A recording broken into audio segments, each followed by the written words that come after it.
ये बात 1952 की है। पूरे भारत में चुनाव हो रहे थे। क्योंकि ये आजाद भारत के पहले इलेक्शन थे, इसीलिए पार्लियामेंट और स्टेट्स दोनों चुनावों को एक साथ कराया जा रहा था। कांग्रेस समेत तमाम पॉलिटिकल पार्टीज पूरा दमखम लगाकर चुनाव लड़ रही थी।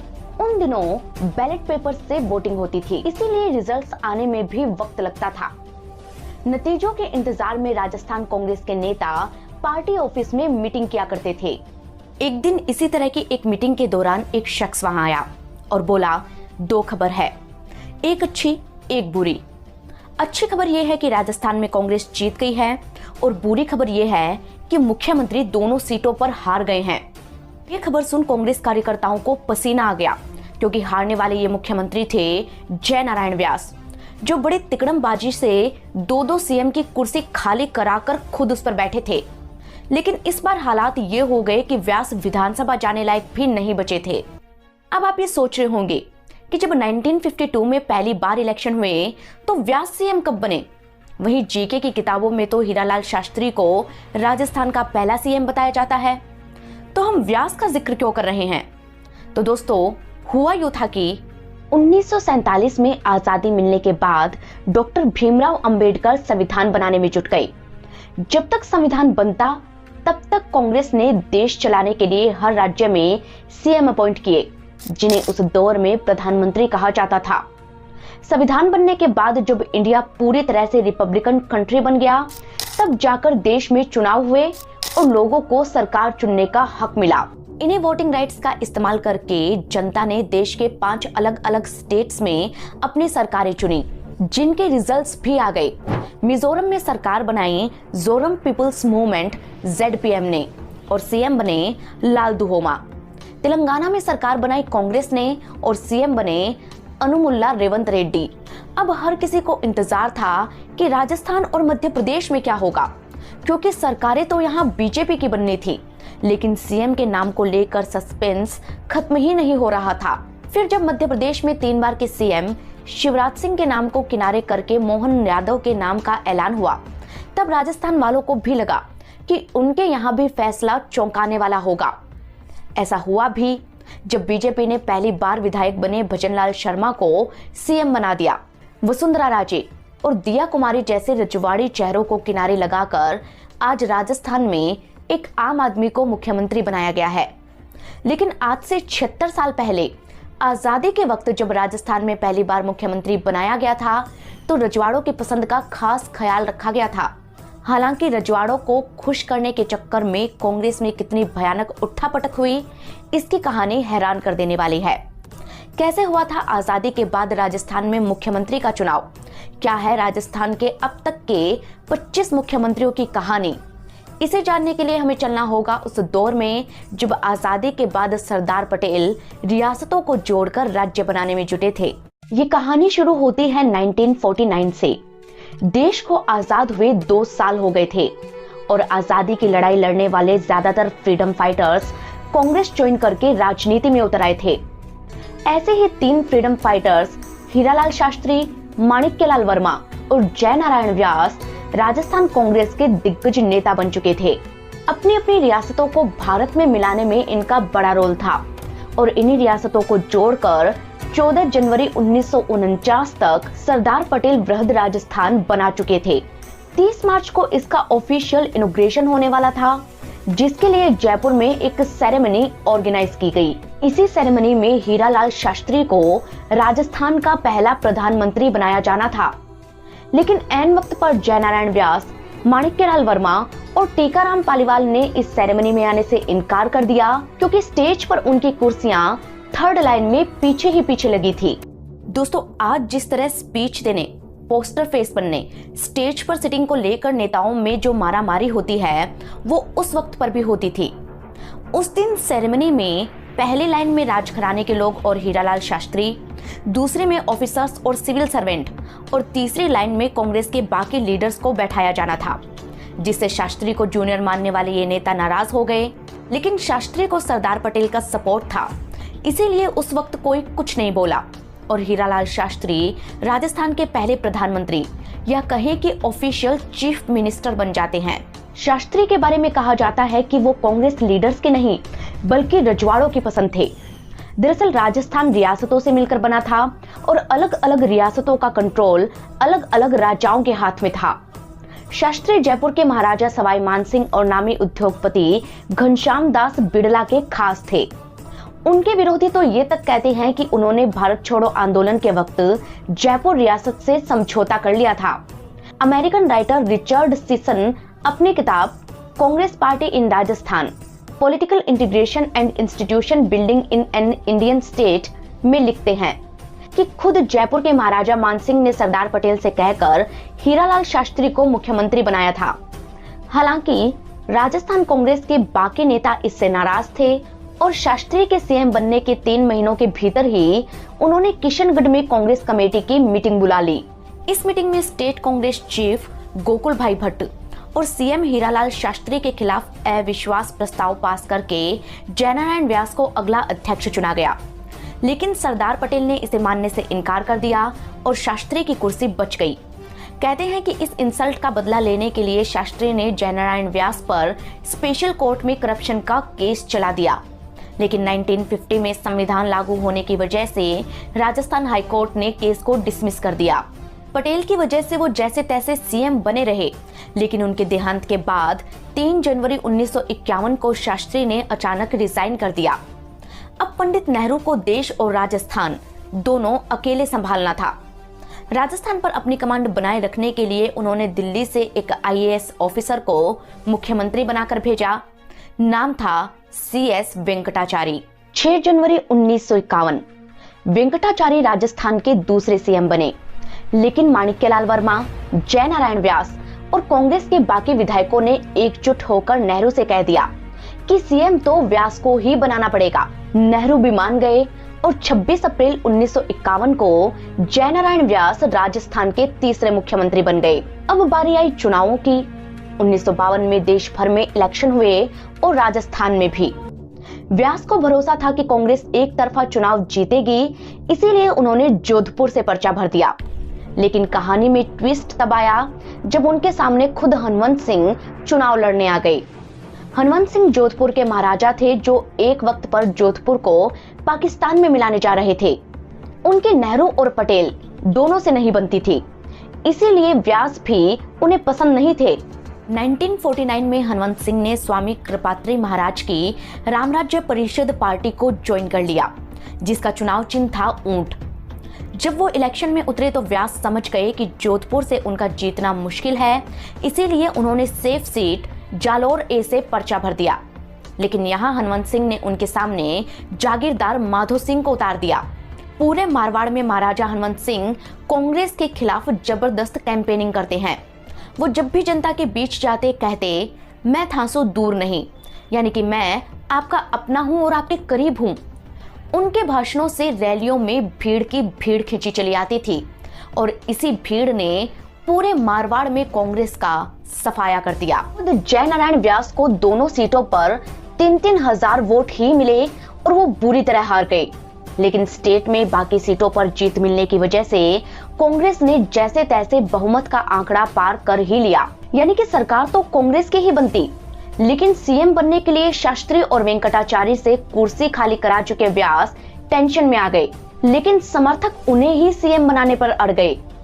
हालात बिगड़ते देख खुद व्यास ने अपने खासम खास टीकाराम पालीवाल का नाम आगे कर दिया। इस तरह 3 मार्च 1952 को टीकाराम पालीवाल राजस्थान के पहले इलेक्टेड सीएम बन जाते हैं। लेकिन व्यास के मन में सीएम बनने की कसक अब भी थी, इसीलिए करीब 6 महीनों बाद उन्होंने अपना अगला दांव चला और किशनगढ़ के विधायक चांदमल मेहता से सीट खाली करवाकर किशनगढ़ से उपचुनाव लड़ा। यहाँ से वो जीत गए और इसके तुरंत बाद सीएम बनने की जुगत में लग गए। कुछ ही दिनों में उन्होंने नेहरू को अपने पक्ष में कर लिया, जिसके बाद दिल्ली से टीकाराम को कुर्सी छोड़ने का ऑर्डर आ गया। टीकाराम ने रिजाइन कर दिया और 1 नवंबर 1952 को जयनारायण व्यास दोबारा राजस्थान के मुख्यमंत्री बन गए। टीकाराम को उन्होंने उप मुख्यमंत्री बनाया और इस तरह 5 सालों के भीतर राजस्थान में 5 सीएम बदले। व्यास कुर्सी तक पहुंचने में कामयाब तो रहे, लेकिन ये खुशी भी ज्यादा दिन नहीं टिक सकी। ऐसा इसलिए क्योंकि इस बार अपने कैबिनेट में व्यास ने अपने खासम खास एक नेता को जगह नहीं दी। ये नेता थे मथुरा दास माथुर। माथुर और व्यास दोनों जोधपुर से आते थे और माथुर व्यास को अपना गुरु मानते थे। व्यास ने उन्हें पहले भी अपने कैबिनेट में जगह दी थी, लेकिन इस बार मंत्री नहीं बनाया क्योंकि उन पर करप्शन के एक केस में इन्वेस्टिगेशन चल रहा था। इससे माथुर नाराज हो गए। दूसरी तरफ माणिक्यलाल वर्मा भी खाली हाथ रह गए थे, इसीलिए वो भी व्यास से खफा थे। दोनों ने मिलकर बाकी विधायकों को अपने साथ ले लिया और व्यास को इसकी भनक तक नहीं लगी। व्यास को भरोसा था कि कुछ उल्टा सीधा हुआ भी तो नेहरू उन्हें बचा लेंगे, लेकिन नेहरू भी तब टेंशन में आ गए जब राजस्थान के विधायक राज्यसभा चुनाव में क्रॉस वोटिंग के लिए तैयार हो गए। विधायकों से बातचीत करने के लिए नेहरू ने बलवंत राय मेहता को भेजा। विधायक बोले, विधायक दल का चुनाव वापस करवाओ, हम व्यास को सीएम नहीं देखना चाहते। मेहता को मानना पड़ा। माणिक्यलाल ने व्यास के सामने मोहनलाल सुखाड़िया को खड़ा किया। महज 38 साल के युवा नेता मोहनलाल माणिक्यलाल वर्मा के चेले थे और उन्हें देख राजनीति के धुरंधर व्यास को लगा कि वो तो आसानी से जीत जाएंगे। 6 नवंबर 1954 सवाई मानसिंह टाउन हॉल में विधायकों ने वोट डाले और जब नतीजे आए तो व्यास के पैरों तले जमीन खिसक गई। उन्हें वोट मिले थे 51 और सुखाड़िया को 59। सुखाड़िया जीत गए। 13 नवंबर 1954 मोहनलाल सुखाड़िया राजस्थान के नए सीएम बनते हैं। हालांकि नेहरू को सुखाड़िया कुछ खास पसंद नहीं थे। इस बात को सुखाड़िया भी अच्छी तरह से जानते थे। इसीलिए सीएम बनते ही उन्होंने सबसे पहले सिस्टम पर अपनी पकड़ मजबूत करनी शुरू कर दी। उन्होंने अपने भरोसेमंद मेवाड़ी अफसरों को बड़े बड़े पदों पर बैठाया। इन्हीं में से एक थे भगवंत सिंह मेहता, जो उन दिनों सुखाड़िया के लिए पूरी ब्यूरोक्रेसी को मैनेज किया करते थे। कहते हैं कि उन दिनों कांग्रेस सरकार ने जागीरदारी उन्मूलन नाम से एक एक्ट पास किया था, जिसकी वजह से जागीरदार नाराज थे और जयपुर में आए दिन प्रदर्शन होते रहते थे। सुखाड़िया ने जागीरदारों के इस विरोध को भी शांत करवा दिया।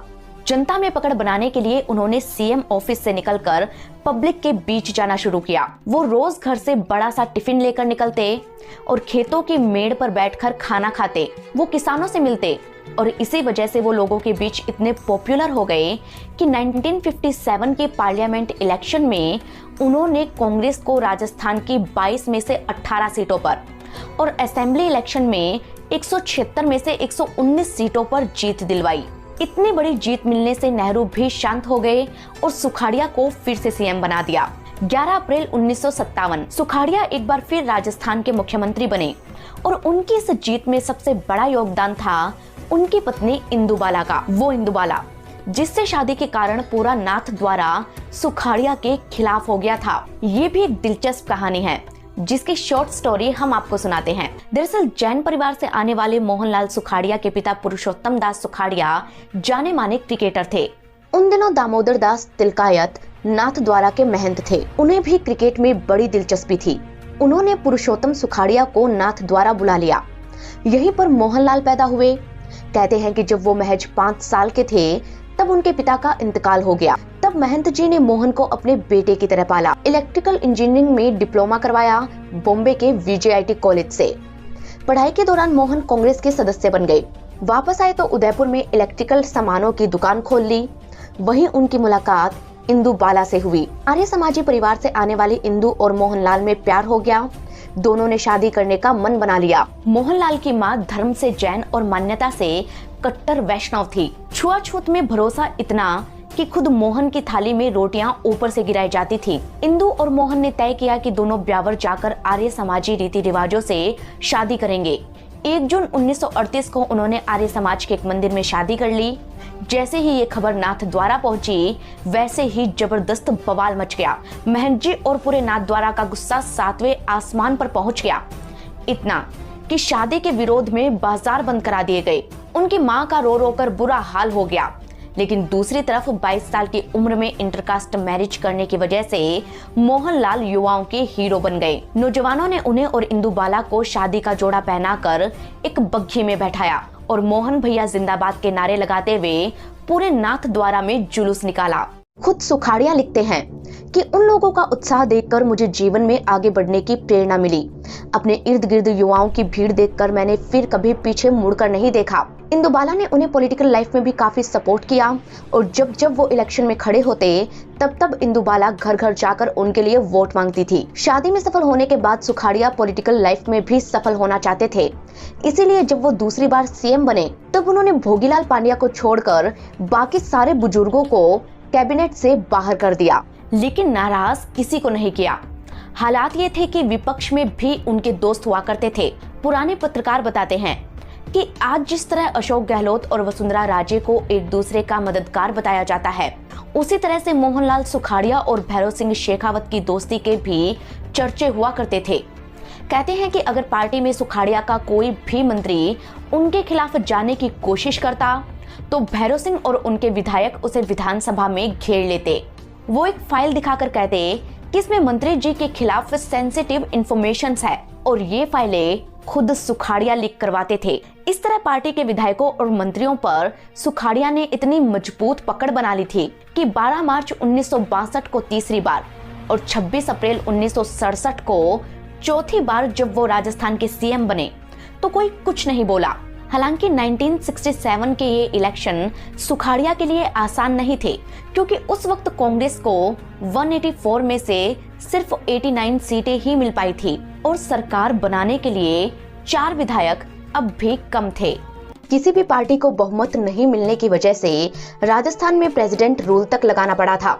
सुखाड़िया विधायकों को जोड़ तोड़कर जैसे तैसे सीएम तो बन गए, लेकिन 2 साल बाद ही उन्हें कुर्सी गंवानी पड़ी, क्योंकि इस बार इंदिरा उनसे नाराज हो गई। वो ऐसे कि 1969 में प्रेसिडेंट इलेक्शन होते हैं जिसमें कांग्रेस की तरफ से नीलम संजीव रेड्डी का नाम आगे किया गया, लेकिन इंदिरा चाहती थी कि प्रेसिडेंट वीवी गिरी बने। इंदिरा के कहने पर बरकतुल्ला खान और शिवचरण माथुर समेत सिर्फ 4 विधायकों ने ही वीवी गिरी को वोट दिया और सुखाड़िया समेत बाकी के 85 विधायकों ने रेड्डी को। इस बात से इंदिरा इतनी नाराज हुई कि 8 जुलाई 1971 को उन्होंने सुखाड़िया को हटाकर बरकतुल्ला खान को राजस्थान का सीएम बना दिया। जब ये फेरबदल हुआ तब बरकतुल्ला खान लंदन में थे। उन्हें खुद इंदिरा सरकार ने लंदन भेजा था ताकि ईस्ट पाकिस्तान से जो रिफ्यूजी आए हैं दुनिया के देशों से उन पर बात हो सके। मीटिंग के बीच ही इंदिरा के पीए ने फोन लगाकर कहा कि मैडम प्यारे मियाँ से बात करना चाहती है। बरकतुल्ला खान के फोन पकड़ते ही इंदिरा गांधी बोली, आपको राजस्थान का मुख्यमंत्री बनाया गया है, वापस लौटकर शपथ ले लो। बरकतुल्ला खुश हुए और जी भाभी कहकर फोन रख दिया। 9 जुलाई 1971 दिल्ली लौटते ही बरकतुल्ला राजस्थान के 6ठे सीएम बन जाते हैं। आजादी के बाद पहली बार कश्मीर के अलावा किसी दूसरे स्टेट को एक मुस्लिम चीफ मिनिस्टर मिला था और ये सब हुआ था फिरोज गांधी की वजह से। कहते हैं कि फिरोज और बरकतुल्ला लखनऊ में एक साथ लॉ की स्टडी करते थे, यहीं पर उनकी दोस्ती हुई। जब फिरोज की शादी इंदिरा से हुई तो फायदा बरकतुल्ला को भी मिला। फिरोज की वजह से ही वो राज्यसभा सांसद और फिर सुखाड़िया सरकार में मंत्री बने। वो अकेले ऐसे मुख्यमंत्री थे जो इंदिरा गांधी को भाभी कहा करते थे। 2 साल तक बरकत मियां की सरकार रही, लेकिन फिर उन्हें हार्ट अटैक आया और वो दुनिया से अलविदा कह गए। और अब वही सवाल सामने आया कि अगला सीएम कौन बनेगा। सबकी नजर इंदिरा पर थी। इंदिरा ने कहा विधायक दल खुद अपना नेता चुने। जानकार बताते हैं कि इंदिरा की पसंद थे जाने माने जाट नेता रामनिवास मिर्धा, लेकिन सबसे सीनियर थे हरिदेव जोशी। इसीलिए विधायकों से वोटिंग करवाई गई और इसी वोटिंग में जोशी जीत जाते हैं। मिर्धा को हराने का आरोप उनके अपने साथी परसराम मदेरणा और शीशराम ओला पर लगा, लेकिन अब फैसला हो चुका था क्योंकि जोशी ने भी वीवी गिरी की बजाय रेड्डी को वोट दिया था। इसीलिए इंदिरा जोशी को कुछ खास पसंद नहीं करती थी। यही कारण था कि जीतने के बाद जोशी सबसे पहले दिल्ली पहुंचे इंदिरा को मनाने के लिए। इसलिए इंदिरा का दिल भी पसीज गया और उन्होंने जोशी को राजस्थान का सीएम बना दिया। सीएम बनने के बाद उन्होंने सबसे पहले माही नदी पर कई पुल बनवाए ताकि उनका जिला डूबने से बच जाए। ये जिला था बांसवाड़ा, जहां हर साल बरसात के मौसम में माही नदी उफान पर आ जाती थी और पानी में डूबकर यहां का कनेक्शन राजस्थान के दूसरे हिस्सों से कट जाता था। 14 दिसंबर 1921 इसी बांसवाड़ा के खांदू गांव में हरिदेव जोशी का जन्म हुआ। जब वो 10 साल के थे तो उनका बायां हाथ टूट गया। आसपास डॉक्टर भी नहीं थे, तो घर वालों ने देसी इलाज करवाया और बांस की खपच्चियों को बांधकर हाथ को सीधा कर दिया। दवाई कोई दी नहीं। नतीजा ये रहा कि उनके हाथ में जहर फैल गया। जब घर वाले इलाज के लिए शहर ले गए तो उनका हाथ काटना पड़ा। अब हाथ तो गया, लेकिन जोशी ने हार नहीं मानी। उन्होंने पढ़ाई की और बड़े होने पर कांग्रेस ज्वाइन कर ली। आजादी के आंदोलनों में वो कई बार जेल गए और आजादी के बाद कांग्रेस में नेता बन गए। वो डूंगरपुर सीट से चुनाव लड़ते और लगातार 10 बार यहाँ के विधायक बने थे। 1965 में सुखाड़िया सरकार में वो मंत्री भी रहे। 11 अगस्त 1973 को वो सीएम की कुर्सी संभालते हैं। कोटा, अजमेर और बीकानेर में यूनिवर्सिटीज भी जोशी ने ही बनाई थीं। 5 साल तक उनकी सरकार चली और 1977 में एक बार फिर राजस्थान में चुनाव होते हैं।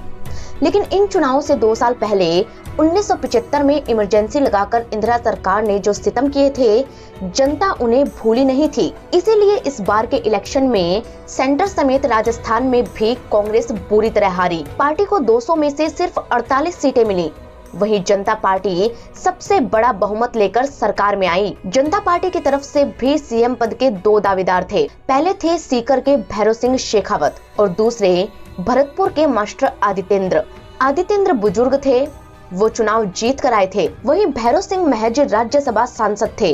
दावा मास्टर आदित्येंद्र का मजबूत था, लेकिन ऐन वक्त पर चूरू के सांसद दौलत राम सारण और उनके समर्थकों ने मास्टर आदित्येंद्र को समर्थन देने से इनकार कर दिया। मास्टर जी फिर भी नहीं माने तो विधायकों की वोटिंग करवानी पड़ी। मास्टर साहब को सिर्फ 42 वोट मिले और भैरव सिंह को 110। भैरव सिंह जीत गए और समर्थक जश्न मनाने लगे। उन्होंने भैरव सिंह को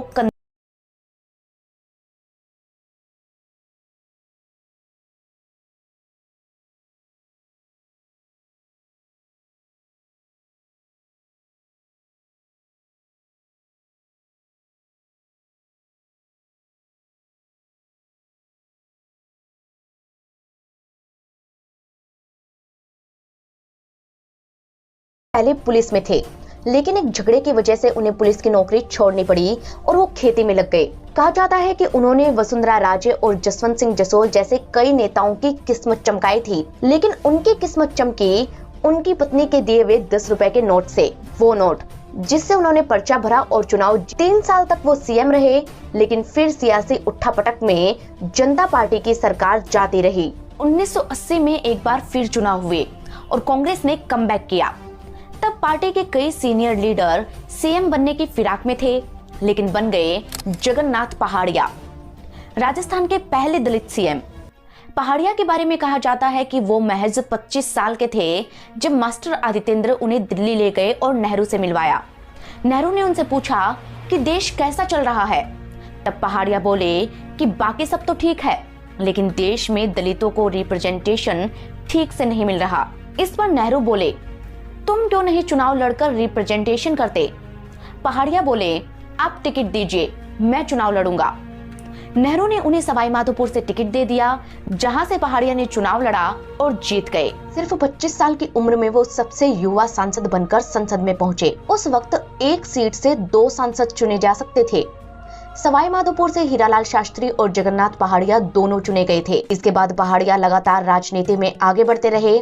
धीरे धीरे वो संजय गांधी के करीबी हो गए और संजय गांधी ने ही राजस्थान कांग्रेस के सारे लीडर्स को किनारे करते हुए पहाड़िया को सीएम बना दिया। 6 जून 1980 पहाड़िया राजस्थान के मुख्यमंत्री बनते हैं, लेकिन कुछ दिनों बाद ही उनकी ये खुशी गायब हो जाती है, क्योंकि 23 जून को प्लेन क्रैश में संजय गांधी का इंतकाल हो गया। अब पहाड़िया अकेले पड़ गए। सिस्टम में भी खबर फैलने लगी कि वो फैसले लेने में कमजोर है। अपने आप को ताकतवर दिखाने के लिए उन्होंने राजस्थान में शराब को पूरी तरह से बैन करने जैसा अच्छा फैसला भी लिया, लेकिन इससे शराब का इलीगल कारोबार इतना बढ़ गया कि सरकार को जबरदस्त रेवेन्यू लॉस होने लगा और उन्हें अपना फैसला वापस लेना पड़ा। उनकी लापरवाहियों के कारण कई बार उन्हें दिल्ली बुलाकर वार्निंग दी गई, लेकिन फिर उनसे एक ऐसी गलती हुई कि कुर्सी जाती रही। हुआ यूं कि उन दिनों जयपुर में लिटरेचर फेस्टिवल हुआ, जिसमें सीएम पहाड़िया को बुलाया गया। इस फेस्टिवल में चीफ गेस्ट थी महादेवी वर्मा। वो स्टेज पर बैठी थी कि पहाड़िया ने स्पीच देना शुरू किया और बोले, महादेवी वर्मा की कविताएं मेरे कभी समझ नहीं आई कि वो क्या कहना चाहती है। उनकी कविताएं आम लोगों के सिर के ऊपर से निकल जाती है और मुझे भी कुछ समझ में नहीं आता। साहित्य आम आदमी को समझ आए ऐसा होना चाहिए। कहते हैं कि पहाड़िया की इस हरकत के बाद लेखकों का गुस्सा भड़क गया। महादेवी वर्मा बुजुर्ग थीं।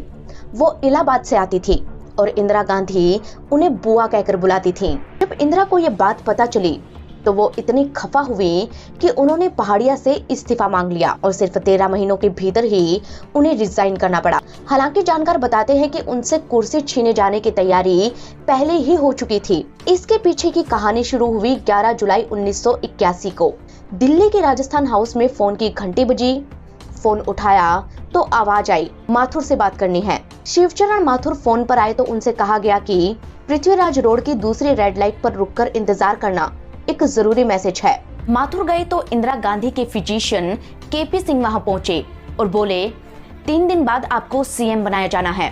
पहले पहाड़िया से इस्तीफा लेंगे और फिर कांग्रेस कमेटी के ऑब्जर्वर्स आपके नाम की घोषणा करेंगे और उसी दिन आपको सीएम बनाया जाना है। लेकिन अगर किसी को इस बात की भनक लगी तो सीएम बनना कैंसिल हो जाएगा। आप तुरंत जयपुर पहुंच जाइए। माथुर आनन फानन में जयपुर आए और 3 दिन तक अपनी पत्नी तक को नहीं बताया कि वो सीएम बनने वाले हैं। 3 दिन बाद जैसा डॉक्टर माथुर को बताया गया था वैसा ही हुआ। 12 जुलाई को पहाड़िया ने रिजाइन कर दिया और 14 जुलाई को शाम 4 बजे माथुर सीएम बन गए। शिवचरण माथुर कांग्रेस के दिग्गज नेता माणिक्यलाल वर्मा के दामाद थे और उन्हीं की वजह से वो कांग्रेस सरकार में मंत्री भी बने। अगर पहाड़िया संजय गांधी से सेटिंग नहीं करते तो सीएम बनने की रेस में माथुर सबसे आगे थे। लेकिन 13 महीनों बाद ही सही उन्हें यह मौका मिल ही गया। सीएम बनने के बाद उन्होंने 5 साल सरकार चलाई। लेकिन 1985 के चुनाव से कुछ हफ्ते पहले ही एक ऐसा कांड हो गया कि माथुर को रिजाइन करना पड़ा। ये मामला था एक राजा की हत्या का। हुआ यूं कि राजस्थान में भरतपुर के पास डीग सिटी में कांग्रेस कैंडिडेट बृजेंद्र सिंह के समर्थन में रैली हो रही थी। माथुर भी यहाँ स्पीच देने पहुँचे। माथुर स्पीच देकर कांग्रेस ऑफिस पहुँचे ही थे कि तभी उन्हें खबर मिली कि एक जोंगा जीप ने उनके हेलीकॉप्टर को टक्कर मार दी है। इस जीप में बैठे थे डीग के महाराजा मानसिंह, जो पिछले 35 सालों से डीग के विधायक थे। 7 बार उन्होंने डीग से निर्दलीय चुनाव लड़ा और हर बार जीते। कांग्रेस ने उनसे वादा किया था कि वो कभी उनके आगे कोई कैंडिडेट नहीं उतारेगी। लेकिन 1985 में कांग्रेस ने न सिर्फ बृजेंद्र सिंह को उनके खिलाफ मैदान में उतारा, बल्कि कांग्रेस कार्यकर्ताओं ने रैली के दौरान डीग के किले से राज परिवार का झंडा उतारकर कांग्रेस का झंडा भी लगा दिया। इससे महाराजा को इतना गुस्सा आया कि उन्होंने पहले सीएम के हेलीकॉप्टर को टक्कर मारी और फिर रैश ड्राइविंग करते हुए स्टेज को टक्कर मार दी, जिससे वहां अफरा तफरी मच गई। कुछ रिपोर्ट्स बताती है कि इस बात से खफा होकर माथुर ने उनके एनकाउंटर के ऑर्डर दे दिए। ये खबर मानसिंह के परिवार वालों तक भी पहुंची। अगले दिन उन्होंने राजा मानसिंह से बाहर ना निकलने के लिए कहा, लेकिन मानसिंह नहीं माने। वो अपने समर्थकों के साथ अनाज मंडी पहुंच गए। वहीं पर पुलिस की गाड़ियां भी पहुंची, जिन्होंने मानसिंह की गाड़ी को चारों तरफ से घेर लिया। पहले पुलिस की जीप ने उनकी जीप को टक्कर मारी और फिर उन्हें घेर कर एनकाउंटर कर दिया। मानसिंह की हत्या के बाद डीग में कोहराम मच गया। जाट माथुर के खिलाफ प्रदर्शन करने लगे और जाटों का गुस्सा देखकर कांग्रेस डर गई। जाट वोट टूटने के डर से आला कमान ने माथुर से इस्तीफा मांग लिया।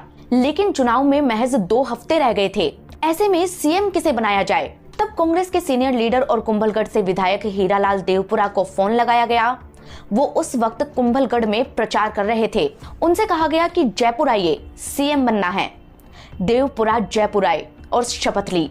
23 फरवरी 1985 हीरालाल देवपुरा राजस्थान के नए सीएम बनते हैं।